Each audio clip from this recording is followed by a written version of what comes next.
साथियों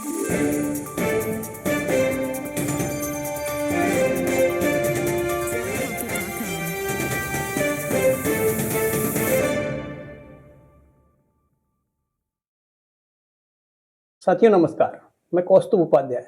प्रखर खबर में एक बार फिर आप सबका स्वागत है। दोस्तों, चुनावी नतीजों से खिसियाए और अयोध्या में भाजपा की हार से बौखलाए बीजेपी के अंधभक्तों के लिए एक और बुरी खबर है। इनके लिए नफरती मीम्स की खेप तैयार करके सप्लाई करवाने वाला बीजेपी आईटी सेल का मुखिया अमित मालवीय महिलाओं के यौन शोषण के गंभीर आरोपों में घिर गया है। और ये आरोप कांग्रेस या किसी विपक्षी दल ने नहीं, बल्कि खुद भाजपा को पालने पोसने वाले संगठन आरएसएस यानी राष्ट्रीय स्वयंसेवक संघ की एक नामचीन हस्ती ने लगाए हैं। दोस्तों, आरएसएस के सदस्य शांतनु सिन्हा, जो कि बीजेपी की बंगाल इकाई के नेता राहुल सिन्हा के भाई हैं, उन्होंने अमित मालवीय पर महिलाओं का यौन शोषण करने का गंभीर आरोप लगाया है। अपनी एक सोशल मीडिया पोस्ट में शांतनु सिन्हा ने कहा है कि बीजेपी आईटी सेल का मुखिया अमित मालवीय बंगाल में केवल अय्याशी करने के लिए आता है। यहाँ बीजेपी के स्थानीय नेता उसे पद के लालच में कमसिन लड़कियों की सप्लाई करते हैं, जिनके साथ वो 5 सितारा होटलों में अय्याशी करता है।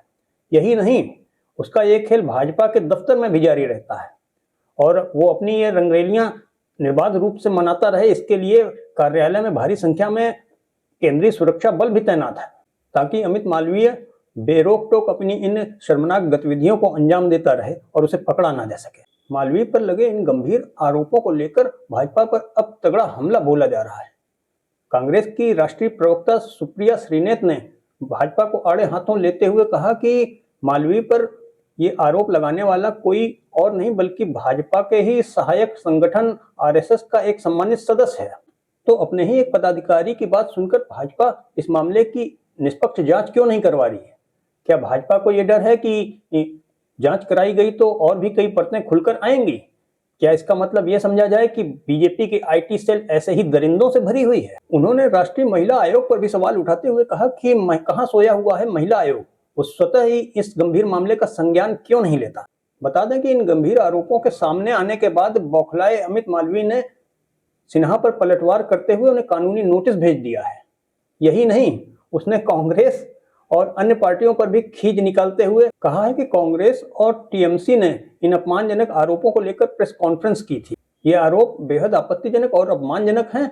नोटिस की अवधि के 3 दिन पूरा होने के बाद आवश्यक कानूनी कार्रवाई की जाएगी। बताया जा रहा है कि पहले तो अमित मालवीय ने दबाव डालकर शांतनु सिन्हा को शांत कराने की कोशिश की, पर जब यह तरकीब काम नहीं आई तो फिर सिन्हा पर उसने 10 करोड़ रुपए का मुकदमा ठोक दिया है। बहरहाल, मालवीय के इन कानूनी पैतरों के बावजूद उस पर हमले बंद होने का नाम नहीं ले रहे हैं और उसकी हरकत के बाद मालवीय ही नहीं बल्कि पूरी भाजपा और यहाँ तक कि पीएम नरेंद्र मोदी की छवि पर भी सवाल उठाए जा रहे हैं। लोग सीधे तौर पर सवाल पूछ रहे हैं कि जो नरेंद्र मोदी चुनावी सभाओं में मंगलसूत्र की रक्षा की बड़ी बड़ी बातें कर रहे थे, वह महिलाओं के यौन शोषण के इस मामले में निष्पक्ष जांच क्यों नहीं करा रहे हैं? अमित मालवीय को पद से हटाया क्यों नहीं जा रहा है? उन्हें इस तरह का संरक्षण किस लिए प्रदान किया जा रहा है? क्या अमित मालवीय ने पार्टी के शीर्ष नेतृत्व से मिल रहे इस संरक्षण के कारण ही ऐसा घृणित कार्य करने की हिम्मत की? दोस्तों, बता दें कि एक मीडिया संस्थान होने के नाते ना तो हम इन आरोपों की पुष्टि करते हैं, ना ही हम इसका खंडन करेंगे, लेकिन अगर इसकी खबर सामने आई है तो हम इसे दिखाने से भी नहीं डरेंगे। दोस्तों, इससे पहले बंगाल के गवर्नर पर भी गवर्नर हाउस में एक महिला कर्मी के साथ छेड़छाड़ और यौन शोषण की शिकायत सामने आई थी।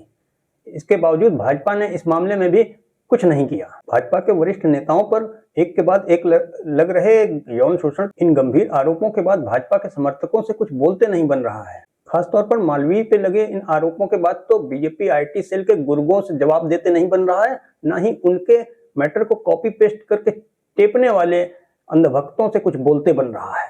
जिस सोशल मीडिया पे गालीबाज चिरकुट दिन भर गाली गलौज करते हैं, आज उसी सोशल मीडिया पे इन्हें चारों ओर से भयंकर गालियां पड़ रही हैं और वो चूं तक नहीं कर पा रहे हैं। तो दोस्तों, आज के लिए बस इतना ही है। इसी के साथ मैं कौस्तुभ उपाध्याय लेता हूं आपसे इजाजत। प्रखर खबर में फिर मिलेंगे किसी नई खबर, किसी नए मुद्दे और किसी नए न्यूज एनालिसिस के साथ।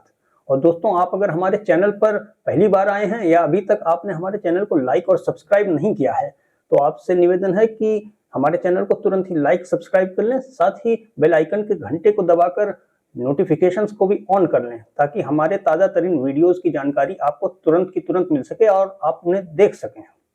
और साथियों, एक अनुरोध और है कि आप अपनी राय और सुझावों को अपने कमेंट्स के जरिए हमें बताएं, क्योंकि आपके इस फीडबैक से ही हमें सुधार और आगे बढ़ने की प्रेरणा मिलती है।